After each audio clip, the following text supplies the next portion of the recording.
हिंदी प्रेमी समूह के अंतर्गत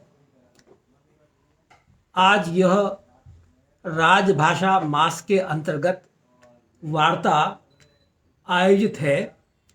मैं डॉक्टर मुल्ला आदम अली को धन्यवाद देता हूँ। उन्होंने आज इस वार्ता का आयोजन किया है। मैं सभी साथियों को नमस्कार करता हूँ। आप सभी का प्रेम बराबर मिलता रहा है और इस रूप में हम राष्ट्रीय स्तर पर और अंतर्राष्ट्रीय स्तर पर हिंदी की क्या स्थितियां हैं, क्या चुनौतियां हैं, क्या समस्याएं हैं और हिंदी को इस रूप में कैसे राष्ट्रीय और अंतर्राष्ट्रीय स्तर पर समृद्ध कर सकते हैं, आज हम इस बात की चर्चा करेंगे। मित्रों, इतिहास को दोहराने और पुरानी भूलों को बार बार याद करने से हिंदी राष्ट्रभाषा नहीं बन जाएगी, बल्कि हमें उन क्षेत्रों की, उन दिशाओं की और उन कर्मण्यताओं को पहचानना होगा जिसके माध्यम से हिंदी भारतीय भाषाओं के सहकार के साथ इस देश की राष्ट्रभाषा बन सके और अंतर्राष्ट्रीय स्तर पर भी आज जो इसका पहला स्थान हो गया है, इसके बावजूद इसे विश्व संगठन में वैसी मान्यता नहीं है। तो हम किस प्रकार के प्रयत्न कर सकते हैं, हम इनकी बात करेंगे। मित्रों, आज़ादी मिलने के बाद महात्मा गांधी ने एक बात कही थी, कृपया दुनिया को खबर कर दें कि गांधी अंग्रेजी भूल गया है। अब अगर ये बात गांधी अंग्रेजी भूल गया है और गांधी कह रहे हैं और गांधी गुजराती हैं, तो तय मानिए कि वह काल वो था जिसमें प्रत्येक क्षेत्र, प्रत्येक प्रदेश के नेता ने हिंदी को बहुसंख्यक आधार पर, सरलता के आधार पर, शब्दों के अन्य भाषाओं में प्रयोग के आधार पर, संस्कृत के लगाव के आधार पर और उर्दू के सहमेल के साथ इसे स्वीकार करना शुरू किया था। और गांधी ऐसी भाषा को लाना चाहते थे जिसमें संस्कृत के शब्द जो बहुत परिनिष्ठित हैं वो लदे हुए न हो और न ही अरबी फारसी के शब्द, ताकि ये हिंदुस्तानी के रूप में राष्ट्रभाषा या संपर्क भाषा के रूप में काम आ सके। तो मेरा तात्पर्य है कि गांधी जी ने ये जो बात कही है वो इस अर्थ में कि राजनीतिक और सांस्कृतिक अखंडता वाले इस देश में जो बहुभाषिकता है वह तो बरकरार रहे, लेकिन संपर्क के रूप में हिंदी काम आती रहे, ये उनका तात्पर्य था। वैसे भी आप देखें, हमारे यहाँ कम से 22 ऐसी भाषाएं हैं जिनको प्रादेशिक आधार पर प्रांतीय भाषा का दर्जा मिला हुआ है, तो उसकी अस्वीकृति नहीं है। वे शिक्षा और प्रशासन इस क्षेत्र में बराबर काम करती रहें, चाहे तमिलनाडु में तमिल हो और चाहे असम में असमी हो, गुजरात में गुजराती हो, लेकिन संपर्क भाषा के रूप में सभी राज्यों के बीच हिंदी काम करती रहे। और उसकी वजह थी कि हिंदी बहुसंख्यक भी है। हिंदी में संस्कृत के 30-40% शब्द ऐसे हैं जो अधिकतर भारतीय भाषाओं में प्रयुक्त होते हैं। उत्तर भारत और हिंदीतर जो अन्य राज्य हैं उत्तर के, वे सभी एक ही भाषा के मूल से निकले हुए हैं। और इससे भी अलग दक्षिण के राज्यों में भी संस्कृत के शब्दों का प्रतिशत 30 से 40 है, तो वो समझ उस रूप में मौजूद है। तो मेरा ये तात्पर्य था कि गांधी इसी आधार पर जब इंदौर में आए थे और श्री मध्य भारत हिंदी साहित्य सभा में उनका भाषण था, तभी 1918 में उन्होंने घोषणा की थी कि हिंदी को राष्ट्रभाषा का दर्जा मिलना चाहिए। आज़ादी के बाद जब 1949 में राजभाषा की बात आई 14 सितंबर को, पर हिंदी को राजभाषा घोषित करने के बाद भी अंग्रेजी का वर्चस्व तब तक बना रहा। ये कहा गया कि जब तक सभी प्रांतों के लोग या उनकी सरकारें हिंदी को संपर्क भाषा के रूप में स्वीकार नहीं करती है, तब तक अंग्रेजी राजभाषा के रूप में कार्यरत रहेगी। और ये जो सवाल है वो आज तक चल रहा है। अब ये छोड़िए कि उस काल की मानसिकता कैसी थी, उस काल का राष्ट्रीय स्तर पर सांस्कृतिक सौहार्द कैसा था, बहुभाषिकता कितनी आदरणीय थी और उसमें हिंदी का क्या स्थान था, ये सारी बातें उस काल की हैं, आज की नहीं है।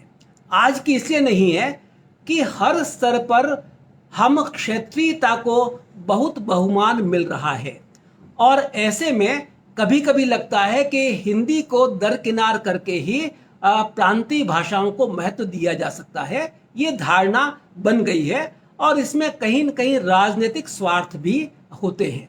मैं हर राज्य की सांस्कृतिक अस्मिता की बात करता हूं, पर यह बात भी कहना चाहता हूं कि इस देश की सांस्कृतिक अस्मिता, सांस्कृतिक भूगोल एक है। वो चाहे असम से लेकर के हमारे यहाँ कन्याकुमारी तक या रामेश्वरम तक हो, और चाहे गुजरात और कश्मीर के जोशीमठ तक हो, ये सांस्कृतिक भूगोल एक सरीका है और कहीं न कहीं ये सहकार आज तक बना हुआ है।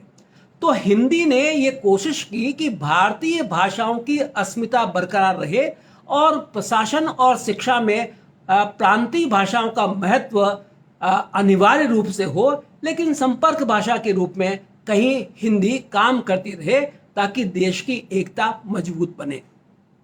फिर ये जो क्षेत्रीयता का लोकतंत्र आया, आज ये स्थितियां हो गई है कि हम यदि कहना भी चाहें कि हिंदी को राष्ट्रभाषा बनाएं या हिंदी को संपर्क भाषा बनाएं, तो कई क्षेत्रों से आपत्तियां आने लगती है और जरा सा ये असंभव लगता है। पर फिर भी मैं निराशा की बात नहीं करना चाहता। मैं यह नहीं कहना चाहता कि हिंदी के लिए एक उजला क्षेत्र नहीं है। मैं तो यह कहना चाहूँगा कि मेरठ के आसपास से निकली हुई एक बोली या विभाषा कैसे 70-80 करोड़ लोगों की भाषा बन सकती है और कैसे संसार के 135 देशों में ये भाषा का प्रसार हो सकता है और उनमें कामिल बुल्के से लेकर के लोठार लुस्से जर्मनी और सोवियत लैंड और अमेरिका, इन सब में हिंदी का प्रसार हो सकता है। प्रवासियों ने हिंदी का कितना विस्तार किया है, उन सब की भी चर्चा करूंगा।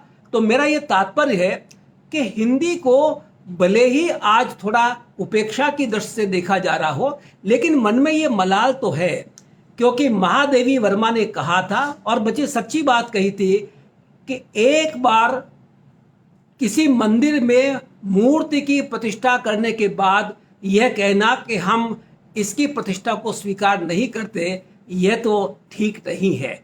और खास तौर से तब जबकि हिंदी 22 भाषाओं के साथ सरोकार रखते हुए आ रही थी।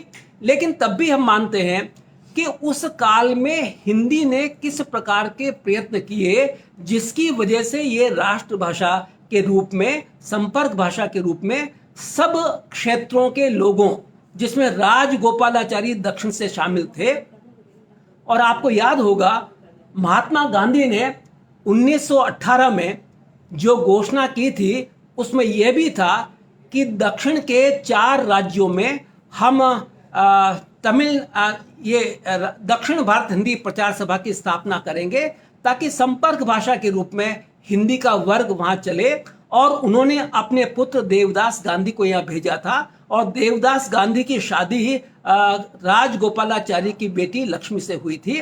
तो ये एक प्रकार का एक वो उत्सव था जिस उत्सव में प्रत्येक भाषा इस बहुभाषिकता के स्वीकार के साथ कहीं न कहीं संपर्क भाषा के रूप में, राष्ट्रभाषा के रूप में हिंदी को स्वीकार कर रही थी। एक सुना जाता है और हम सुना करते थे कि एक बार इलाहाबाद में पंडित नेहरू आज़ादी के पहले भाषण दे रहे थे और उस सभा में निराला भी मौजूद थे। नेहरू जी ने ये कहा कि हिंदी जब तक तकनीकी रूप से, साहित्य के रूप से समृद्ध नहीं बनेगी, तब तक ये राष्ट्रभाषा के रूप में इसको स्वीकृति मिलना मुश्किल है। तब निराला वहाँ खड़े हुए और उन्होंने कहा, पंडित जी, आप जो बात कह रहे हैं उसके प्रतिरोध में एक बात कहना चाहता हूँ। जिस सभा को आप संबोधित कर रहे हैं, उस सभा में उपन्यास सम्राट प्रेमचंद बैठे हुए हैं। आज 52 भाषाओं में उनके उपन्यासों का अनुवाद हुआ है। जिस भाषा जिसमें बैठे हुए हैं वह हिंदी साहित्य का इतिहास लिखने वाले और मनोविकारों पर सबसे विश्व प्रसिद्ध निबंध लिखने वाले अगर कोई आचार्य बैठे हुए हैं तो वो रामचंद्र शुक्ल हैं। और जिस महाकाव्य के प्रणेता, जिसको अगर अंग्रेजी में अनुवाद हो जाता तो नोबेल पुरस्कार से कम नहीं मिलता, ऐसे जयशंकर प्रसाद जिन्होंने कामायनी की रचना की है, वे बैठे हुए हैं। ऐसे साहित्यकारों के रहते हुए हिंदी कमजोर और विपन्न नहीं हो सकती। और आपको कहना चाहूँगा कि उस काल में नागरी प्रचारणी सभा ने कितना साहित्य इकट्ठा किया था। कहना चाहूँगा कि उसमें हिंदी का कोश कितना बड़ा बना था। कहना चाहूँगा कि उसमें डॉक्टर रघुवीर ने 1 लाख शब्दों से हिंदी का कोश तैयार किया। भले ही वो संस्कृत के शब्द ज़्यादा थे, लेकिन तब भी ये उस काल का उत्साह था। कहना चाहूँगा कि लाला लाजपत राय पंजाबी थे, लेकिन फिर भी उन्होंने हिंदी को स्वीकार किया। कहना चाहूँगा कि चिंतामणि घोष बंगाली थे, पर उन्होंने हिंदी में पहला प्रेस डाला। मैं कहना चाहूँगा असमी ने इसको स्वीकार किया। तो मेरा ये तात्पर्य है कि मराठी हो या इवन तिलक कहा करते थे, तो ये उस काल की स्वीकृति थी। आज की स्वीकृति कैसे हो सकती है और हिंदी ने अपने को कितना सक्षम बनाया, उस हिसाब से बात करना चाहूँगा। आप देखिए कि हिंदी को अंग्रेजी का अनुवाद न बनने देने के लिए हिंदी में छायावाद आया। छायावाद के लिए कहा जाता कि रोमांटिसिज्म की कविता है और अंग्रेजी के वर्ड्सवर्थ और अन्य कवियों से ली गई है। लेकिन आपसे ये कहना चाहूँगा, जयशंकर प्रसाद ने इस देश की सांस्कृतिक चेतना से छायावाद को जोड़ा। निराला ने इस देश की प्रकृति और उसमें जो जागरण की चेतना है उसके माध्यम से जोड़ा। फिर आप देखिए, पंत ने प्रकृति की सुकुमारता को उससे जोड़ा। महादेवी ने तो एक तरह से उपनिषदों की जो एक चेतना थी उसकी, जिसमें मूर्तियां नहीं आती, अन्य चीजें नहीं आती, चैतन्य आता है, आकाश और धरती एक हो जाते हैं, उसकी बात की, और छायावाद हिंदी की मौलिक रचना बनी। तो मेरा यह तात्पर्य है कि ये प्रयत्न किया गया। फिर आप देखिए, उपन्यास पश्चिम से आया और ये बुर्जुआ जो उस काल के लोग थे पश्चिम में, उनके माध्यम से ये आया। लेकिन हिंदी में प्रेमचंद के पहले भी चंद्रकांता संतति उपन्यास आया, जिसने लाखों पाठक हिंदी को दिए, और प्रेमचंद ने तो पता नहीं दिशा ही बदल दी हिंदी उपन्यास की। आज हिंदी का उपन्यास मौलिक उपन्यास है, वो अंग्रेजी की प्रकृति नहीं है। फिर आप देखिए, जितने सांस्कृतिक तत्व हैं हमारी चेतना के, उस चेतना के तत्वों को कामायनी में इकट्ठा करके श्रद्धा के माध्यम से कहा गया, शक्तिशाली हो विजयी बनो। ये उद्घोष केवल भारत के लिए नहीं था, बल्कि चेतना के लिए था कि जब तक सांस्कृतिक रूप आत्मा की तलाश नहीं हो जाती, तब तक हिंदी और भारतीय भाषाएं मजबूत नहीं बनेगी। इसलिए साहित्य में सांस्कृतिक आत्मा का अवतरण जरूरी है। आप फिर देखिए, मार्क्सवाद आया, तो मार्क्सवाद हूबहू नहीं आया, वो अनुवाद के रूप में नहीं आया। यशपाल आदि ने और आज तक इस मार्क्सवाद को एक नई अपनी भारतीय वैचारिकता के साथ जोड़ करके भारतीय प्रतिकृति में देखा गया। इसीलिए आप देखेंगे कि सोवियत रूस में अगर मार्क्सवाद थोड़ा या ज़्यादा टूटा, लेकिन हिंदी में हमारी जातीय अस्मिता, चाहे बंगाली हो, चाहे मराठी हो, चाहे तमिल हो, उस जातीय अस्मिता को बरकरार रखते हुए हमने साम्य को, समता को, श्रमिकों को और किसानों की व्यथा को अपने इस प्रगतिशील कविता में स्वीकार किया। फिर आप देखिए, भारत का जो आंगन है वो कहीं समुद्र के किनारों तक सिमट के नहीं रह जाए। अज्ञेय और निर्मल वर्मा आए और उन्होंने आंगन के पार द्वार तक हिंदी की चेतना को, यानी हमारी संस्कृति की चेतना को फैलाया और पश्चिम में जिस प्रकार के परिवर्तन आए उन परिवर्तनों को लाने की कोशिश की। फिर आप देखिए, आलोचना में महावीर प्रसाद द्विवेदी ने, भले ही हिंदी की पत्रिका थी, साहित्य की पत्रिका थी सरस्वती, लेकिन उन्होंने उन अंग्रेजी निबंधों को पढ़ा बेकन वगैरह के, और ये कहा कि हम केवल साहित्य तक सिमट के नहीं रह सकते, हिंदी को ज्ञान विज्ञान की भाषा भी बनना होगा, और सरस्वती प्रमाण के रूप में आई। रामचंद्र शुक्ल इतिहास लेकर के आए, लेकिन इस इतिहास की चेतना के साथ जब उन्होंने सारे साहित्य का विश्लेषण किया तो आप जानते हैं एवर क्रॉम्बी को, क्रोचे को, इलियट को, रिचर्ड्स को लेकर के आए और भारतीय आलोचना को अंग्रेजी आलोचना के साथ रख करके तुलनात्मक परिदृश्य को सामने रखा। तो ऐसे में हमने जो परिदृश्य बुना वो हिंदी की मजबूती का था। इवन यहां मैं यहां तक कहना चाहूंगा, फ्रायड और जुंग या एडलर ये भी हूबहू उस रूप में नहीं आए। जेनर ने, अज्ञेय ने, इलाचंद जोशी ने उसे भारतीय संस्कारों के साथ लेकर आने की कोशिश की। और तो और हमारे यहाँ जो विमर्श पैदा हुए आजादी के बाद भी, हमने आदिवासी विमर्श के माध्यम से जन जन को जोड़ने की कोशिश की। केदारनाथ अग्रवाल से लेकर के और बाद के जितने कवि आए, उन सब कवियों ने सबसे छोटे और सबसे अंतिम व्यक्ति की बात की। और हम तो आप देखते हैं कि जितना साहित्य आया, ये साहित्य के केंद्र में आज साधारण जन है। वो प्रतिष्ठित जो उस काल के श्रेष्ठ हुआ करते थे वो नहीं है। तो मेरा ये तात्पर्य है कि इस प्रकार से हिंदी साहित्य को संपन्न करने की चेष्टा की गई।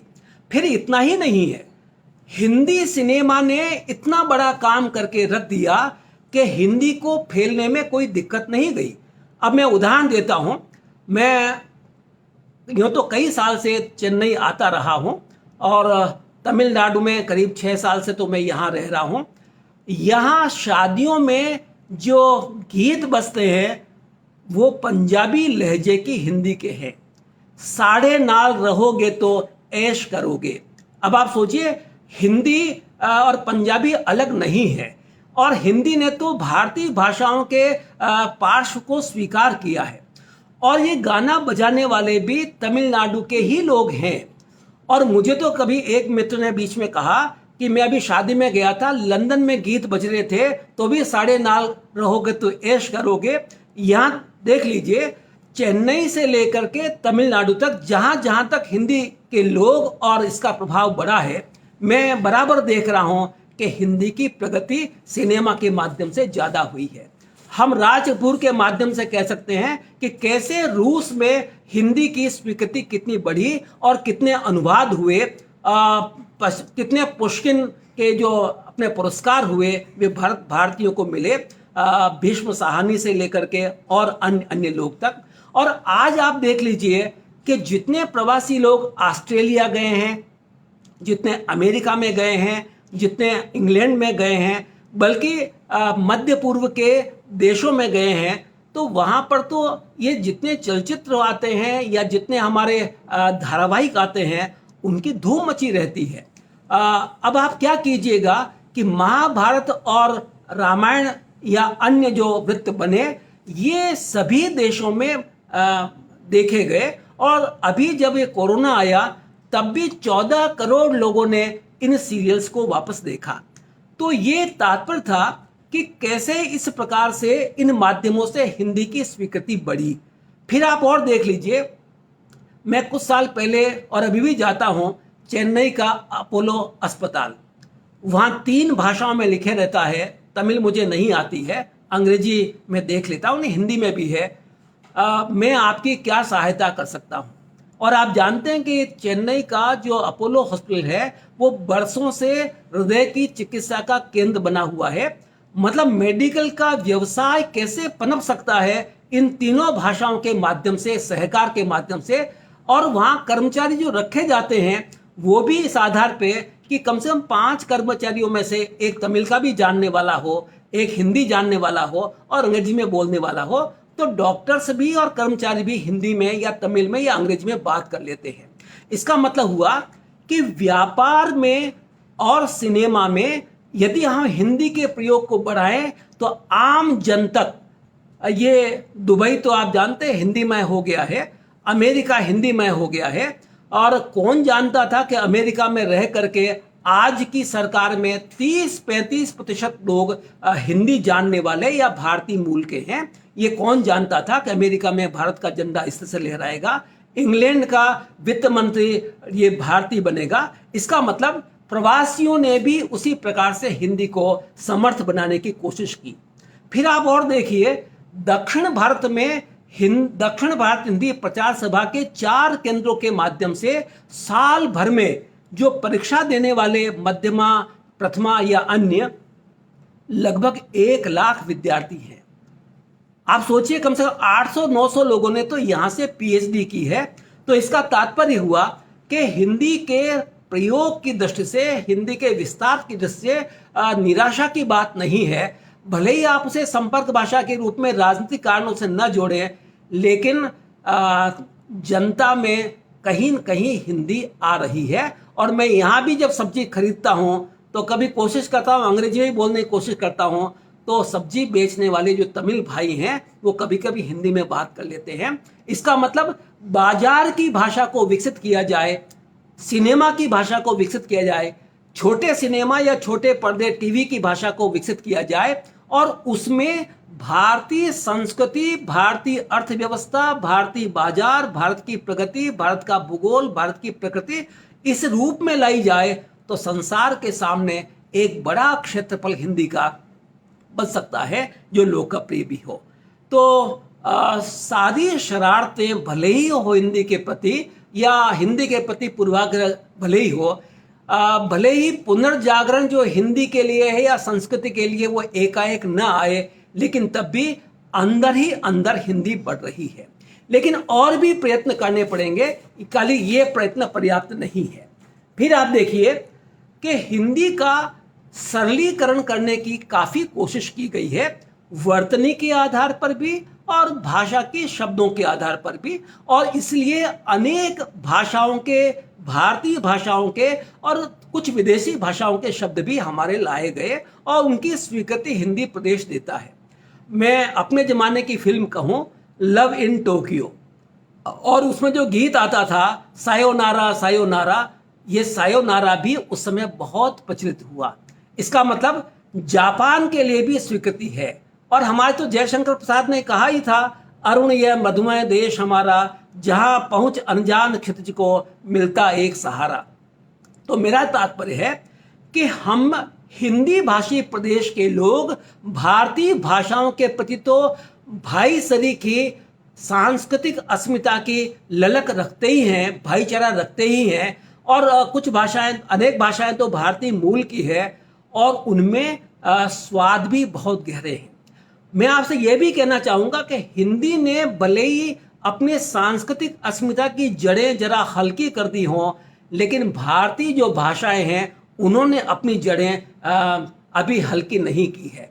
एक उदाहरण देना चाहूँगा, गुजराती और मराठी को देखिए, उड़िया को देखिए, एक मुहावरा आता है हिंदी में, खोदा पहाड़ निकली चुईया।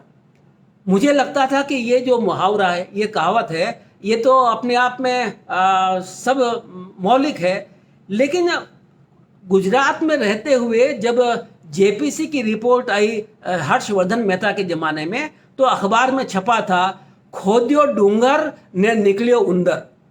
अब आप सोचिए कितनी गहरी जड़ें हैं गुजराती में हिंदी की, और ये उंदर शब्द मराठी में भी है, राजस्थानी में भी है, मालवा में भी है, और खोद्यो डूंगर, डूंगर पहाड़ को कहते हैं, राजस्थानी में भी है। कितना बड़ा गहरा और जड़ों से जुड़ा हुआ है। और इसी रूप में कहता हूँ कि कबीर ने जो बहुभाषिकता है, इतने प्रदेशों की भाषा को जोड़ करके उस काल में जो काम किया था, आज वही काम बहुभाषिकता के स्तर पर हिंदी को करना पड़ेगा। लेकिन दिक्कत कब आती है, जब हिंदी भाषी प्रदेश के अखबार और लोग भी हिंदी के लोकप्रिय शब्दों के बजाय अंग्रेजी शब्दों का प्रयोग करने लगते हैं और कहते कि हिंदी बड़ी कठिन है। मैं पूछता हूं कि जापान से जब तेल आया था उसका नाम था इदमित्सु और स्कूटर में डाला जाता था, तो सभी लोग इदमित्सु बोलते थे, उसको बोलने में कठिनाई नहीं है। पर हिंदी के अखबार जब हड़ताल के बजाय स्ट्राइक लिखते हैं तो ये किस प्रकार की बात रही। जब इतना लोकप्रिय शब्द है हड़ताल, तो उसके लिए स्ट्राइक की क्या जरूरत है। महाविद्यालय चल पड़ा था, अभियंता चल पड़ा था, विश्वविद्यालय चल पड़ा था, लेकिन आज के हिंदी के अखबार इन शब्दों का उपयोग नहीं करते, तो इसका मतलब ये हिंदी प्रदेश की कमजोरी है। और देखिए, बंगाल में यदि एक कठिन शब्द चल सकता है और लोकप्रिय हो सकता है, सरकार बना सकता है, तृणमूल कांग्रेस। अब हिंदी वाला तो कहेगा साहब क्या होती है, लेकिन अपन ग्रास रूट को कहें तृणमूल, तो आप देखिए कितना संस्कृत का ठेठ अप्रचलित शब्द कैसे राजनीतिक पार्टी और उसकी सत्ता बन सकता है। तो वहां तो अपना रखा है, पर हम उसको इनकार करते हैं। अब आप देखिए, कर्नाटक में और महाराष्ट्र में नवनिर्माण वेदिका एक राजनीतिक दल बना था। अब ये तीनों संस्कृत के शब्द हैं, उन्होंने अपना लिया। और देखिए, हिंदी में मराठी में शेतकरी संगठना शब्द भारतीय काव्यशास्त्र में लगभग 800 साल पुराना है। हिंदी ने उसे छोड़ दिया, लेकिन मराठी ने संगठना, चाहे वो किसानों की हो और भारत में साहित्य में संगठना शब्दों की हो जो साहित्य में होती है, तो संगठना शब्द चल पड़ा है। हम इतने लोकप्रिय शब्दों को वो भाषाएं वहन कर रही हैं और हिंदी वाले हड़ताल के बजाय अखबारों में स्ट्राइक लिखना पसंद करते हैं। तो ये तो हमारी कमजोरी है। इसीलिए मैं आपसे कहना चाहूँगा कि हिंदी तरभाषी प्रदेशों में जो शब्द प्रचलित हैं, जैसे तमिलनाडु में मंडपम चलता है, आंध्रा में निलयम चलता है और नीर बोला जाता पानी के बजाय, तो हम भी संस्कृत के जो शब्द प्रचलित हैं इन भारतीय भाषाओं में कम से कम हिंदी में इनकी उपेक्षा न करें, क्योंकि यही भारतीय भाषाओं को हिंदी से जोड़ने वाले हैं। तो प्रादेशिक भाषाओं से हम सहकार बनाए रखें। फिर एक प्रयत्न हमारा होना चाहिए कि जब हमारे प्रधानमंत्री विदेशों में जाते थे, अभी कोरोना की वजह से नहीं हुआ, और उस समय भारत के लोग एक साथ मिलते थे, तो वो हिंदी में बोलते थे। और कितने लोगों का समूह, कभी 20,000, कभी 10,000, कभी 5,000 समूह वहां आता था। इसका मतलब हिंदी के लिए वहां जमीन है। और यदि हमारे दूतावास और वहां के लोग प्रयत्न करें तो हिंदी के लिए विदेशों में भी बड़ी आसान जगह हो सकती है। और अगर सांस्कृतिक अस्मिता की बात करें तो आप देखिए, इंडोनेशिया, जावा, सुमात्रा, थाईलैंड, बोर्नियो, ये सब तो संस्कृत वाले ही रहे हैं। और यहाँ तो चाहे धर्मांतरण हो गया हो, लेकिन नाम आप देखिए, इंडोनेशिया के राष्ट्रपति का नाम था सुकार्नो का मतलब सुंदर कान वाला। एक राष्ट्रपति का नाम था सुहार्तो, सुंदर दिल वाला। और बाद में जब राष्ट्रपति बनी मेघावती सुकर्णो पुत्री, अब ये तो बिल्कुल शुद्ध संस्कृत का नाम है। इसका मतलब इन द्वीपों में भी, इन देशों में भी हिंदी के लिए जमीन गई नहीं है, यहां तक कि श्रीलंका में भी। बल्कि प्रयत्न करें कि तो शार्क देशों की जो भाषाएं एक हो सकती है, बांग्लादेश बहुत अलग नहीं है, बल्कि कभी इनकी लिपि एक हो जाए तो ये बहुत बड़ा सांस्कृतिक क्षेत्र बन सकता है। और इसीलिए मैंने आपसे कहा कि हिंदी के लिए काफ़ी अगर थोड़ा बहुत प्रयत्न किया जाए और हिंदी वाले हिंदी प्रदेश में ही अंग्रेजी को स्थान न दें, तो हिंदी को राष्ट्रीय स्तर पर और अंतर्राष्ट्रीय स्तर पर भाषा के रूप, राष्ट्रभाषा के रूप में और यूनेस्को की भाषा के रूप में या विश्व के संगठन की, यूनाइटेड नेशंस की भाषा के रूप में स्वीकृति मिल सकती है। आज हिंदी को पहला स्थान प्राप्त है जनसंख्या की दृष्टि से। अब अलग बात है कि हमारे प्रधानमंत्री हिंदी में बोल के आते हैं। आजकल जो विदेशों के राष्ट्रपतियों और प्रधानमंत्रियों से वार्ता होती है वो भी अनुवाद के माध्यम से हिंदी और अपने अपने देशों की भाषा में हो जाती है। तो मेरा यह तात्पर्य था कि हिंदी को राष्ट्रभाषा बनाने के लिए हमें उस संकल्प को सामने लाना होगा जो राजनीतिक रूप में रही, हिंदी को लादने के रूप में नहीं, हिंदी को समर्थ बनाने की दृष्टि से है। अब कैसे बनाया जाए हिंदी को समर्थ, तो मैं आपसे कहना चाहूंगा हिंदी को बहुभाषिकता का साथ देना पड़ेगा और देना चाहिए।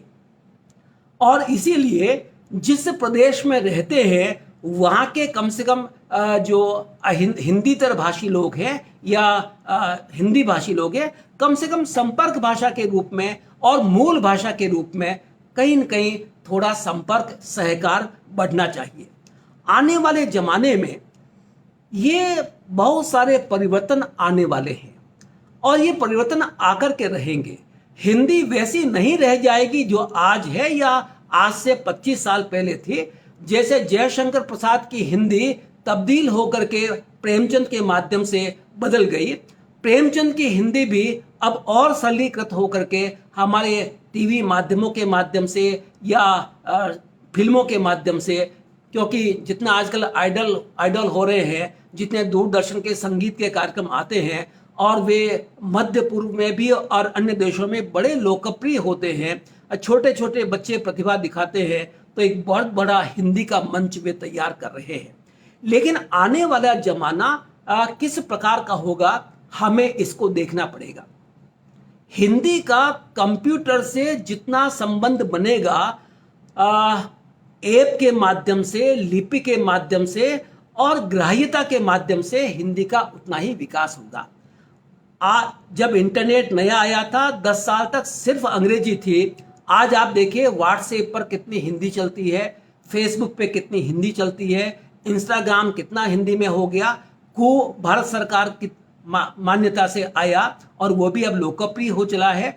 और विश्व स्तर पर आप देखिए इस प्रकार के मान्यताएं कंप्यूटर के माध्यम से बनी है और हम बराबर देख रहे हैं कि लिपि की सरलता को लाने के जितने उपाय हो सकते हैं, भारतीय भाषाओं को भी कंप्यूटर में लाने के जितने उपाय हो सकते हैं, वे सब अगर किए जाएं तकनीकी दृष्टि से तो बहुत आसान हो जाएगा।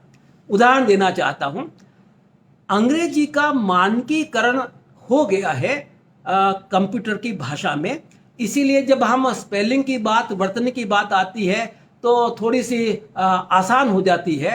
हिंदी की शब्दावली का भी मोटे रूप में इस प्रकार का मानकीकरण हो जाए कि वे शुद्ध रूप में, जब लेखक गलत भी लिख रहा हो लेकिन शब्द उसमें आ जाए और अपना सही शब्द आ जाए, तो एक तरह से वो सुधार हो सकता है। मैं कठिन शब्दों की बात नहीं कह रहा हूं, सरलीकृत शब्दों की मात्राएं भी, शब्द भी और बल्कि उनके उच्चारण भी इस प्रकार से आ जाए तो एक बात होगी। फिर दूसरी बात कहना चाहूंगा, अंग्रेजी विशेषण प्रधान भाषा नहीं है, पर हिंदी संस्कृत के कारण विशेषण प्रधान है और भारतीय भाषाएं भी है।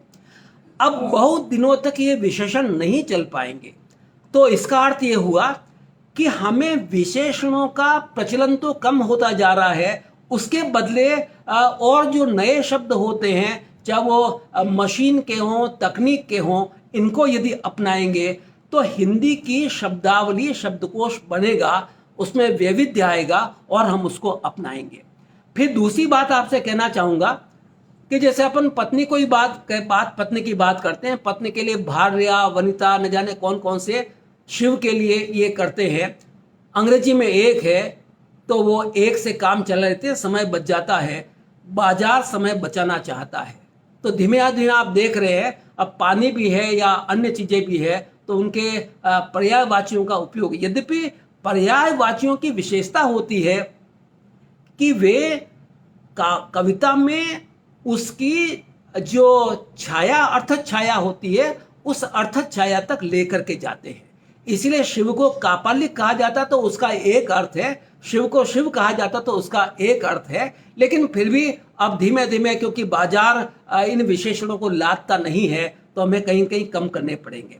फिर आप देखिए कि अब हिंदी का प्रचलन अंतर्राष्ट्रीय स्तर पर हो गया। दुबई को ले लीजिए, अफगानिस्तान में आजकल जितनी वार्ताएं सुनता हूं वहां के नेताओं से, वो अच्छी हिंदी बोलते हैं। पाकिस्तान में उर्दू के प्रति, अरबी के प्रति लगाव बड़ा है, लेकिन तब भी हिंदी वहाँ के चैनल्स में चलती है। और अमेरिका में तो हिंदी का प्रवेश आप जानते बहुत हो गया है। संसार के कितने देशों के कितने विश्वविद्यालयों में, लगभग 154 के आसपास हिंदी चलती है। और कम से कम 135 देशों में तो कहा जाता है कि हिंदी बोलने वाला कोई न कोई प्रवासी वहां पर मौजूद है। तो इतनी बड़ी अंतर्राष्ट्रीय स्वीकृति हिंदी को मिली है। तो इन अंतर्राष्ट्रीय स्तर पर हम हिंदी को कैसे ले जा सकते हैं, यह लोग ले गए हैं कामिल बुल्के से लेकर के आज तक। आज की हिंदी अगर जाएगी तो साहित्य के माध्यम से उतनी नहीं जाएगी जितनी बाजार के माध्यम से जाएगी। इसलिए हमें तकनीक के साथ, उत्पाद के साथ, सिनेमा के साथ, संगीत के साथ, नृत्य के साथ, युद्धों की जो तकनीक होती उसके साथ, और बाजार के जो उपकरणों के बेच होती उसके साथ कहीं न कहीं रहना पड़ेगा। तब हिंदी का विस्तार होगा और अंतर्राष्ट्रीय स्तर पर हिंदी को एक प्रकार की स्वीकृति मिलने लगेगी। और जब प्रौद्योगिकी आई है हमारे जमाने में, और उस प्रौद्योगिकी के साथ के बिना हम चल नहीं सकते, तो आप जानते हैं इस बहुभाषिकता को स्वीकार करना ही पड़ेगा। अंग्रेज भी जब आए थे और उन्होंने हिमाचल प्रदेश में बोलियों में अपने बाइबल का अनुवाद करना चाहा, तो आप जानते हैं वो बोलियों तक पहुंचे थे और बोलियों के माध्यम से उन्होंने हिंदी प्रदेशों में प्रवेश किया था। हम भी यदि विश्व के देशों में जाना चाहते हैं तो केवल दूतावासों के माध्यम से नहीं जा सकते, हमें हिंदी सिनेमा को भी साथ में ले जाना पड़ेगा, हमें तकनीक को भी साथ ले जाना पड़ेगा, हमें साहित्य और संस्कृति की समझ को भी ले जाना पड़ेगा। और एक विशेषता आप और देखिए, फ्रांस और जर्मनी में, खासतौर से जर्मनी में, मैं तो ये कहना चाहूंगा कि ये एक ही परिवार की भाषा है। विलियम जोन्स ने कहा था, चाहे फारसी हो, जर्मन हो, फ्रेंच हो, लैटिन हो, संस्कृत हो, ये सब एक ही परिवार की भाषाएं हैं। अलग अलग हो गए हैं, और अलग अलग होने पर आप जानते हैं मराठी जो नागपुर में बोली जाती है वो पूना में नहीं बोली जाती, तमिल जो चेन्नई में बोली जाती है वो कन्याकुमारी में नहीं बोली जाती। पर हम अपने आयुर्वेद को कहीं न कहीं वहां पर पनपते हुए देख रहे हैं, क्योंकि उन्होंने समझ लिया है कि वायरस हो या अन्य हो, अपने शरीर की पुष्टि, अपने शरीर में जो ताकत है वो जीवन शैली के माध्यम से ही आ सकती है। और इन दिनों हिंदी के मसालों ने जो अपने रसोई में काम आते हैं, और सिनेमा के मसालों ने जितना काम किया है उतना किसी ने काम नहीं किया। तो हम आयुर्वेद के माध्यम से भी, संस्कृत के ग्रंथों के माध्यम से भी, और सिनेमा के माध्यम से भी, बाजार के माध्यम से भी वहां पर घुसपैठ कर सकते हैं। और हिंदी के बाजार को, हिंदी क्षेत्र के बाजार हो या हिंदीतर भाषी प्रदेशों के बाजार हो, और उनमें भी प्रवेश कर सकते हैं। अब देखिए, एक शब्द लीजिए, शब्द है उभय। हिंदी वाले भूल गए हैं कि हिंदी वाले तो कहते हैं स्त्रीलिंग है या पुल्लिंग है या उभयलिंग है, उभयलिंग भूल गए। लेकिन मैं जब असम के लोग, उड़िया के लोगों से सुनता हूं तो ये कौन सा है, बोले न स्त्री है न पुरुष है, उभय। अब आप सोचिए कि कहीं न कहीं ये संस्कृत की अस्मिता और सांस्कृतिक अस्मिता हमारे हिंदीतर प्रदेशों में मौजूद है, तो हमें भी इसका प्रचलन करना पड़ेगा। फिर आप लीजिए, तो अनुवाद को कहीं न कहीं जगह देनी पड़ेगी।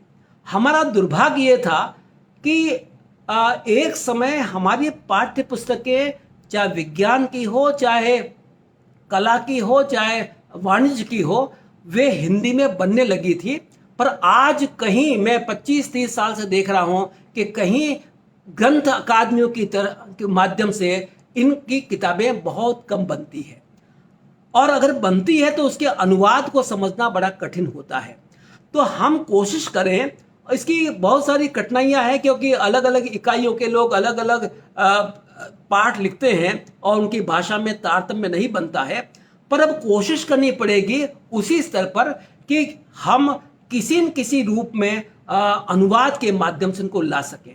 मैं ये भी कहना चाहूँगा कि हमारा आजकल अंग्रेजी, फ्रेंच, रशियन, जर्मन, इन भाषाओं के साहित्य से लगाव घटा है। उनकी किताबें आप जानते हैं मार्केट में जो आती है तो बेस्ट सेलर बनकर के आती है, और हमारी किताबें हम क्योंकि हिंदी प्रदेश तक ही सीमित रहते हैं तो वो कम से कम छप के रह जाती है। हमें देखना पड़ेगा कि कैसे हिंदी का उपन्यास जैसे प्रेमचंद के माध्यम से 52 भाषाओं तक गया, चंद्रकांता संतति के माध्यम से मराठी, गुजराती और अन्य प्रदेशों तक गया।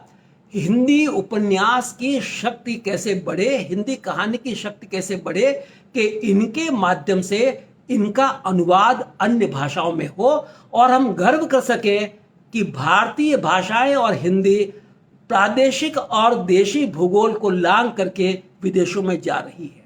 ये थोड़ा दुर्भाग्य की बात कह लीजिए कि हम फेसबुक में लाइक्स के माध्यम से या एक दो कमेंट के माध्यम से उलझ करके समझते हैं कि हम लोकप्रिय हो गए हैं, 500-700 लाइक्स आ गए हैं, या समझते हैं कि एक बड़े प्रकाशन के माध्यम से हमारी किताब आ गई है।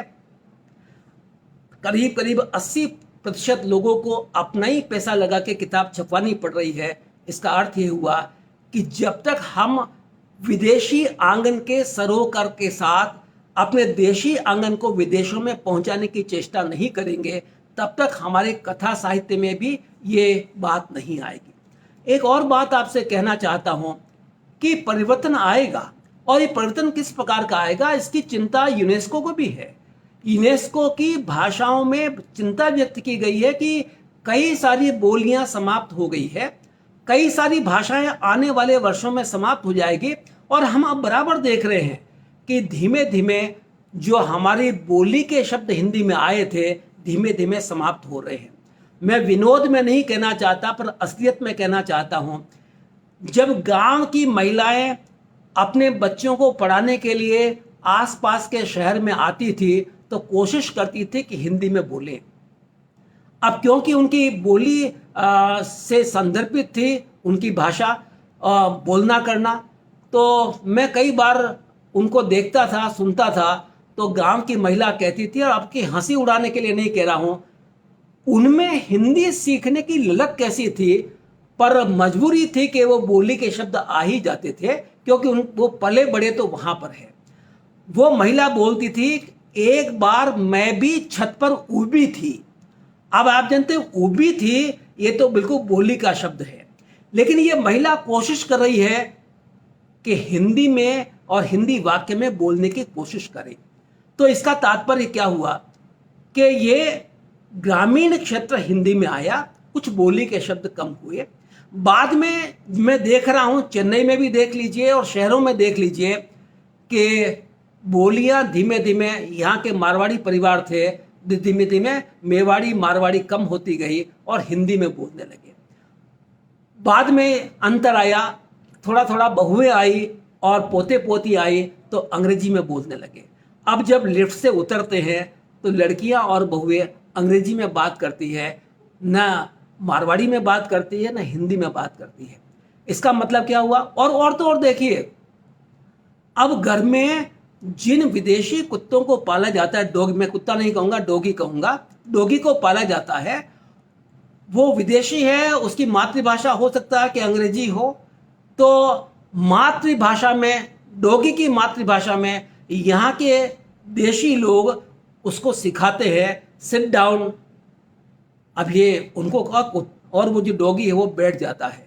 तो मेरा ये तात्पर्य था कि हम अपनी मातृभाषा से प्रेम नहीं करते, पर डॉगी को मातृभाषा सिखाते, वो विदेशी नस्ल का है तो उसे अंग्रेजी सिखाते हैं और गौरव करते हैं कि ये जो हमारा डॉगी है वो जैसे जैसे अंग्रेजी बोलता है, हमने अपने बच्चों को भी इसी तरह से डाला। तो हमारा काम ये होगा कि हम हिंदी में जितने प्रवीण हों उतने अंग्रेजी में भी हो, मैं उसका विरोध नहीं करता, लेकिन हमारी मूल प्रतिज्ञा है कि हिंदी का विस्तार होना चाहिए। वो एक उदाहरण देना चाहता हूं।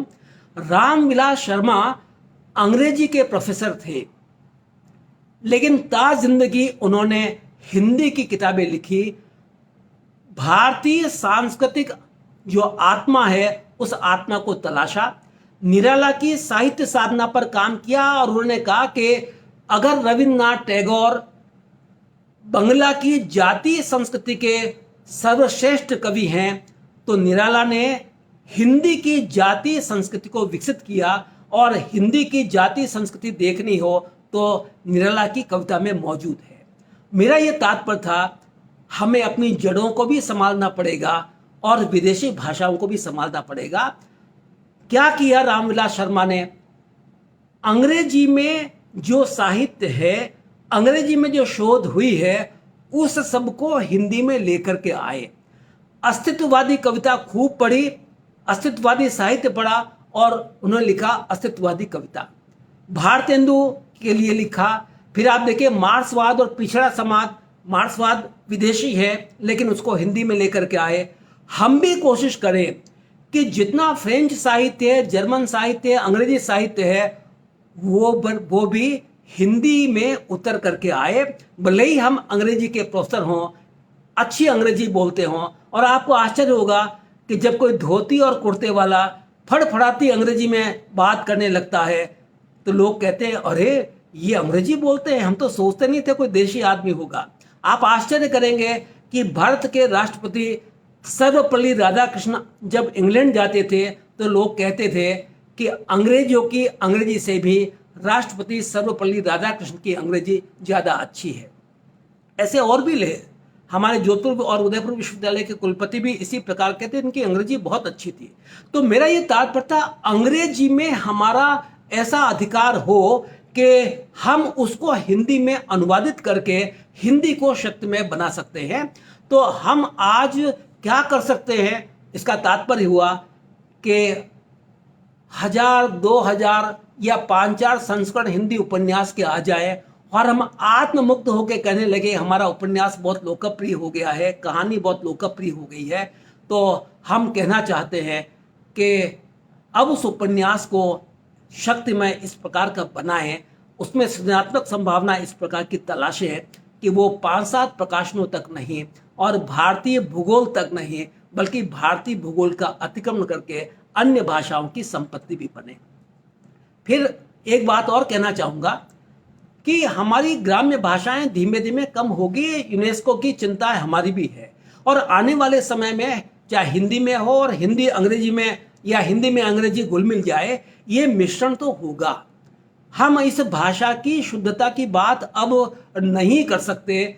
हाँ, इसके व्याकरण को कहीं न कहीं साधना होगा, उन मानकों में नहीं, बल्कि जैसे अंग्रेजी में कई सारे हिंदी के शब्द और हिंदी के प्रभाव आए हैं, विदेशी भाषाओं के प्रभाव आए हैं, अंग्रेजी ने आत्मसात किया है, वैसे हिंदी को भी कहीं न कहीं इन शब्दावलियों को आत्मसात करना पड़ेगा, साहित्य में भी, बोलचाल में भी, और ख़ास तौर से अब जो हमारी नई तकनीक की भाषा आ रही है इसमें भी।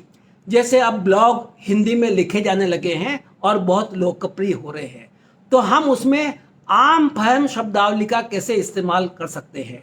फिर देखिए अब जमाना ई गवर्नेंस का है, तो ई गवर्नेंस में हिंदी के शब्द कैसे जो कठिन ना हो उनको लाया जा सकता है। हम चैटिंग करते हैं तो ये जो वार्तालाप होती है तो उसमें भी कहीं न कहीं बोलचाल के शब्दों में हिंदी ला सकते हैं। फिर आप देखिए इंस्टाग्राम आया है, उसमें भी बोलचाल के शब्द ला सकते हैं। तो हमारी साहित्य और हमारी बोलचाल की भाषा ऐसी हो जो अधिक कामकाजी हो। हमारा वास्ता साहित्य से भी है लेकिन वो सीमित क्षेत्र का होता है। हमारा दायरा कामकाजी भाषा के रूप में हिंदी का राष्ट्रीय स्तर पर और अंतर्राष्ट्रीय स्तर पर विस्तार है, क्योंकि हमें संपर्क भाषा के रूप में इसे अंतर्राष्ट्रीय भाषा के रूप में देखना चाहते हैं। और सरलता ये है कि क्योंकि विश्व के तमाम देश और अन्य भारतीय भाषाओं के लोग भी स्वीकार करते हैं कि हिंदी समझने में आसान है। आसान कैसे बनी? संस्कृत में कम से कम 99 या 90 कारक हैं और क्रिया रूप हैं। हिंदी में आप देखिए केवल 16 रूप रह गए हैं, और अब तो क्रियाओं में भी अंतर आ रहा है। बल्कि कभी कभी तो आज देख रहे हैं कि एक सांस्कृतिक आक्रमण के रूप में हिंदी के शब्दों के स्थान पर अंग्रेजी के शब्द और अंग्रेजी क्रियाएं हिंदी में बोलने की प्रक्रिया आ रही है। तो हमें जन भाषा के रूप में साहित्य को भी विकसित करना पड़ेगा और जन भाषा के रूप में कंप्यूटर की भाषा को भी विकसित करना पड़ेगा, ताकि हमारे सरकारी कामकाज में, दैनंदिन कामकाज में हिंदी का सरलतम उपयोग हो सके। और जितना तकनीक इनको आसानी से अपनाएगी, बहुत आसानी से इन प्रतीकों को जो वर्णमाला के हैं अपनाएगी, और हो रहा है। आप जानते हैं हम टाइप करते हैं उसके पहले शब्द आ जाता है कि आप इनमें से कौन सा शब्द लेना चाहते हैं, तो कितना आसान हो रहा है। धीमे धीमे ये तकनीक बढ़ेगी तो हिंदी की शक्ति भी कंप्यूटर के माध्यम से जनता तक जाएगी। कंप्यूटर आने वाले समय में जनता की भाषा बनेगा, ये आएगा। फिर आप एक बात और कहना चाहता हूं, हिंदी को केवल लिपि के रूप में न देखें। हिंदी व्यवहार की भाषा भी है, हिंदी बोलचाल की भाषा भी है, और भाषा तो बोलचाल के रूप में होती है। हम जब हिंदी को एक माँ के रूप में, क्योंकि हमारे यहाँ वैदिक संस्कृति हो या बाद की संस्कृति हो, उसमें 5 माताओं में एक भाषा को स्थान दिया गया है। अंग्रेजों के लिए अंग्रेजी माता है और मुझे उसे अस्वीकार नहीं है। भारतीयों के लिए तमिल है या हिंदी है या संस्कृत है, ये हमारी माँ है, इस रूप में स्वीकार कर लीजिए। तो अपना ये कहना है कि इन माताओं के को भाषा के रूप में बोलना ही कहा जाता है। भाषा तो उच्चारण के लिए होती है। अब हमें उस भाषा को विकसित करना पड़ेगा सामान्य जबान में भी। ग्रामीण आदमी भी बोले तो उसका चेहरा बोलना चाहिए। जब वीरता की बात हो तो मुझे बोलना चाहिए। जब कोई व्यंग्य हो तो हमारी भुएं व्यंग करती लगे। और जब हम प्रकृति की सुषमा की बात करते हो, नाक फूली हुई लगे सुगंध के माध्यम से। आप जानते हैं पूरा सिनेमा हमारी बॉडी लैंग्वेज ही तो है, और वहाँ बॉडी लैंग्वेज काम कर रही है। अगर हम भी इस प्रकार की बॉडी लैंग्वेज को भी विकसित करें तो आप जानते हैं जैसे अंग्रेज बॉडी लैंग्वेज को बहुत पसंद करता है, वैसे ही ये देखा जाता कि लिंकन तो बहुत पहले हुए, लेकिन ओबामा को देख लीजिए, आप उनके चेहरे की भाषा को देख लीजिए, वहाँ के राष्ट्रपतियों की भाषा को देख लीजिए। भाषण में देखा जाता है कि इनके चेहरे की मुद्रा क्या है और उनका बोलने का अंदाज क्या है, उसका प्रवाह कितना है, बोलने में कितना स्ट्रेस है, वो कितना पेट से बोलते हैं और कितना गले से बोलते हैं। तो हमें भी उस प्रकार की हिंदी को विकसित करना होगा, जो भाषा जो लिखी जाए लिपि के रूप में वो भी आसान हो, कंप्यूटर के रूप में भी वो बड़ी आसान हो जाए। लेकिन जब बातचीत में हो तो बातचीत में हमारा चेहरा भी बोलने लगे, हमारी बॉडी लैंग्वेज भी बोलने लगे, और बाजार में हमारी संवेदना की भाषा बन जाए, जैसे सिनेमा ने बनाया। आप जानते हैं सिनेमा में जब वहाँ दिया जाता है, शोले फिल्म देखते हैं तो चाहे दक्षिण भारतीय लोग भी, मैं देखता हूँ, शोले के कई जो डायलॉग है वो याद करते हैं। फिर कहते हैं मेरे पास मेरी माँ है। अब आप देखिए डायलॉग खाली हिंदी वाले नहीं बोलते हैं, अनेक भाषाओं के लोग बोलते हैं और उसी अंदाज में बोलते हैं। आप जानते हैं केबीसी में जब बातचीत होती है तो अमिताभ जिस भाषा में और जिस बॉडी लैंग्वेज में बात करते हैं और सामने का जो व्यक्ति है वो भी उस बॉडी लैंग्वेज को सीखते हुए बात करता है, तो लगता है कि कितना विजुअल हो रहा है। तो चेहरे को भी दृश्य और श्रव्य बनाना पड़ेगा ताकि भाषा की अभिव्यक्ति बड़ी शानदार बन सके। तो और भी हैं, लेकिन मेरा ख्याल है काफ़ी समय हो रहा है और आपको भी लंबे समय तक बहुत उलझा करके नहीं रखना चाहता। मित्रों, निराश होने की जरूरत नहीं है कि हिंदी राष्ट्रभाषा कब बनेगी। राष्ट्रभाषा के लिए आंदोलन करने की जरूरत नहीं है। मैं देख रहा हूँ धीमे धीमे बाजार में हिंदी तर प्रदेशों में ये भाषा हिंदी बढ़ रही है। जो खतरा है वो हिंदी प्रदेशों से है, क्योंकि दिल्ली में सब मकानों के आगे लिखा रहता है आछाज हाउस, डागाज हाउस, फलाना हाउस।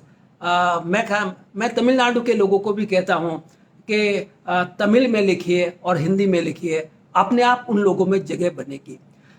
प्रेम की भाषा सबसे बड़ी भाषा होती है। प्रेम से बड़ा रसायन कोई नहीं होता है। यदि हम अन्य प्रदेशों की भाषाओं को भी उसी तरह महत्व देने लगे जिसे कबीर ने अपने दोहों में दिया, रमेनी में दिया, सबद में दिया, और गुरु नानक ने भी उसी प्रकार का स्थान दिया, और तो और मराठी संतों ने दिया, तुकाराम ने दिया, तो आचार्य शंकर देव ने दिया। इस प्रकार की शब्दावलियों को आत्मसात करने लगे। जैसे मुझे तमिलनाडु का एक शब्द बड़ा प्रिय है, यहाँ नेता को तलेवर कहा जाता है, और मुझे लगता है कई बार अगर हम हिंदी में प्रयोग करने लगे तलेवर को तो कहीं न कहीं जगह बनेगी। मैं भी यहाँ आते उतनी तमिल तो नहीं सीख पाया, पर कभी कभी जब शुरुआत में होती है तो वणक्कम तो और फिर नमस्कार तो बोल ही देता हूँ।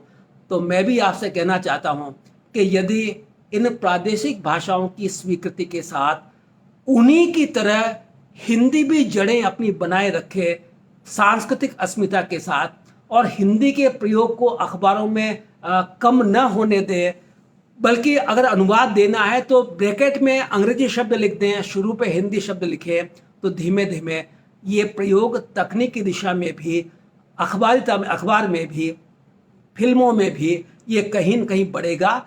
हमें उसी प्रकार का पुनर्जागरण फिर से लाना है, बिना किसी आंदोलन के, उस सांस्कृतिक बिना किसी दबाव के, बिना हिंदी को ला दे जिसमें दूसरे प्रदेशों के लोग भी स्वीकार करें, और अमेरिका में भी वहाँ के राष्ट्रपति कम से कम पहले के एक दो वाक्य तो हिंदी में बोलने को मजबूर हो जाए, चाहे ऑस्ट्रेलिया हो, चाहे इंग्लैंड हो, और चाहे मध्य पूर्व के लोग हों, ये स्वीकृति हिंदी को मिलेगी। मैं आप सबके प्रति बहुत आभारी हूँ, आपने तहे दिल से मेरी बात को सुना, और मैं आपसे कहना चाहूँगा हिंदी को चिंता के साथ मत लीजिए, मुस्कुराहट के साथ लीजिए, प्रेम की भाषा के रूप में लीजिए, बॉडी लैंग्वेज के रूप में लीजिए, जन भाषा के रूप में लीजिए, और हिंदी के साहित्य को भी असली जन तक लाने की कोशिश करें। वो असली जनता के पास कब ले जा सकते हैं? जब हम सामान्य जन की संवेदना तक उतर के आए। अभी हम जनता के लिए लिखते हैं लेकिन वो जनता तक पहुंचता ही नहीं है। तो जब तक हमारी बाजार की भाषा में भी, जन भाषा में भी हमारी संवेदनाएं उतर के नहीं आएगी, तब तक ये सामान्य व्यवहार की भाषा बनने में कठिन होगा। लेकिन निराशा की बात नहीं है, अब भी चाहे पंजाबी में ले लीजिए, ये द्विभाषा के रूप में स्वीकार है, गुजराती में द्विभाषा के रूप में स्वीकार है। और यदि प्रयोग करना चाहें तो मेरे पास एक जो मैं कहा करता हूँ कि अगर तमिलनाडु में है या तेलुगु है, अगर वहाँ हिंदी के साथ तेलुगु को भी अनिवार्य किया जाए कि जो हिंदी वाले हैं उनको तेलुगु अनिवार्य रूप से पढ़नी पड़ेगी और तेलुगु वाले को हिंदी पढ़नी पड़ेगी, लेकिन एक कोशिश 100 में से 20 अंकों पर ही क्वालिफाइंग मार्क्स हो, और हिंदी का या तमिल का सिलेबस इतना छोटा हो तो तमिल के बोलने वाले लोग भी, समझने वाले लोग भी बढ़ेंगे, हिंदी को समझने वाले लोग भी बढ़ेंगे। हिंदी लदेगी भी नहीं, बल्कि जो हिंदी भाषी प्रदेश के लोग इन प्रदेशों में जाते हैं या इन प्रदेशों के लोग हिंदी प्रदेशों में जाते हैं, तो सामान्य व्यवहार की भाषा में जो स्कूली स्तर पर 100, 200, 400 शब्द सीखे हैं, 150 शब्द सीखे हैं, चाहे तमिल के हों, चाहे तेलुगु के हों, असमी के हों, हिंदी के हों, तो कहीं न कहीं उनकी स्वीकृति बढ़ेगी और हमारे संपर्क के साधन, संपर्क की भाषा हिंदी के रूप में भी और भारतीय भाषाओं के रूप में स्वीकृति मिलेगी। आज का दिन महत्वपूर्ण है, और तब महत्वपूर्ण हो सकता है जब हिंदी और भारतीय भाषाओं को राजभाषा के रूप में व्यवहार में स्वीकृति मिले, जनता के माध्यम से। सरकार के भरोसे की बात मैं नहीं कहता, जनता के माध्यम से। तो जनता ही ये दर्जा दिलवाएगी राष्ट्रभाषा का, संपर्क भाषा का, और भारतीय भाषाओं को राजभाषा के माफिक एक दर्जा देने का। आप सबके प्रति धन्यवाद। वणक्कम, नमस्कार। फिनिश कर दूं ये रिकॉर्ड?